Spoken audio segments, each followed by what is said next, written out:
entendo que é muito difícil hoje se estabelecer uma distinção entre tutela antecipada e tutela cautelar. Mas isto apenas é difícil porque não se percebe a história das doutrinas. O direito processual italiano, do final do século XIX e do começo do século XX, desenvolvido sobretudo por Chiovenda, não foi um processo voltado à tutela de direitos não patrimoniais ou de conteúdo frequentemente não patrimonial. Não foi para esse tipo de direito que a legislação processual da época foi pensada. Nem a teoria da época foi pensada. Isso é importante. É importante porque, como não se pensava em tutela de direitos não patrimoniais, não se dava qualquer ênfase à necessidade de tutela preventiva dos direitos. Supunha-se, e isso está escrito na doutrina da época, que o princípio da liberdade garantia o jurisdicionado, impedindo que a jurisdição o obrigasse a fazer ou a deixar de fazer alguma coisa antes da norma ter sido violada. Ou seja, a liberdade era garantida pela lei e a jurisdição não poderia atuar antes de a lei ter sido violada. Sucede que, com o pós-guerra e com o surgimento dos estados preocupados com a tutela dos direitos fundamentais, com o surgimento dos estados constitucionais, cada vez ficou mais claro que cabe à jurisdição dar tutela aos direitos, especialmente aos direitos fundamentais, como nós sabemos. Mas, na verdade, cabe à jurisdição conferir tutela efetiva e adequada a todos os direitos. E é por isso que, então, a doutrina processual dos anos 70, 80 e assim por diante, passou a se preocupar com a função do processo para a prestação da tutela efetiva dos direitos. Foi quando, então, o doutrinador passou a analisar quais as formas de tutela com repercussão no plano do direito substancial podem ser prestadas pelo processo, exatamente para que o doutrinador pudesse criticar a suficiência da técnica processual para a prestação da tutela jurisdicional do direito de que necessita a população. Foi quando, então, Mauro Capelletti alertou para a necessidade do processo passar a ser visto a partir das necessidades dos consumidores da prestação jurisdicional. É quando, então, os olhos do processualista deixam os conceitos eminentemente processuais e se voltam para as tutelas dos direitos. Ora, quem pensa em tutela do direito está pensando em tutela inibitória, em tutela ressarcitória, em tutela de remoção do ilícito, em tutela contra o ilícito. Ilícito este que deixa de ser simplesmente sinônimo de fato danoso, e assim por diante. E passa, sobretudo, a visualizar se o processo está predisposto de forma adequada a viabilizar a prestação das tutelas. A missão do processualista passa a ser a de, a partir do direito fundamental, a tutela jurisdicional efetiva, investigar se o procedimento, se a técnica processual está disposta de forma a viabilizar o alcance da tutela do direito material prometida pela Constituição.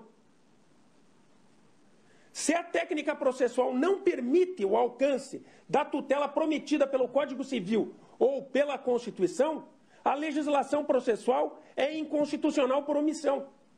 É por esse motivo que o juiz, então, tem que interpretar o Código de Processo Civil e os procedimentos de modo a sempre extrair do tecido normativo processual formas que lhe permitam conceder a tutela efetiva do direito material em cada caso concreto, ainda que assim, em princípio, não seja possível em virtude de uma leitura inadequada ou distante da suposição de que o processo, na verdade, só serve para o direito substancial.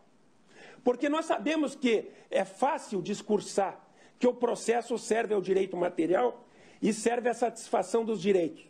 O problema é que nós não construímos uma dogmática capaz de dar conta da necessidade de o processo se estruturar de acordo com aquilo que dele é exigido. Ou seja, de o processo se estruturar de acordo com as necessidades carentes de tutela, com as necessidades do direito substancial. Bom, se nós estamos pensando já, nesse momento, em tutela dos direitos, se nós não temos dúvida que o processo tem por objetivo viabilizar o alcance da tutela dos direitos, torna-se agora muito fácil se distinguir tutela cautelar de tutela antecipada. A tutela antecipada nada mais é do que a tutela final prestada com base em cognição sumária. A tutela cautelar é tudo aquilo que não é a tutela final prestada com base em cognição sumária. É apenas uma tutela de segurança. Bom, mas alguém diria, mas se é assim tão fácil, por que ninguém percebeu isso antes?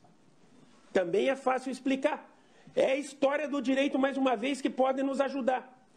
Quando nós fizemos a reforma de 1994, muitos não fizeram esta exata distinção, porque a reforma de 94 tornou possível o requerimento de tutela antecipada no curso do processo de conhecimento, mas não tornou possível o requerimento de tutela cautelar também no curso do processo de conhecimento.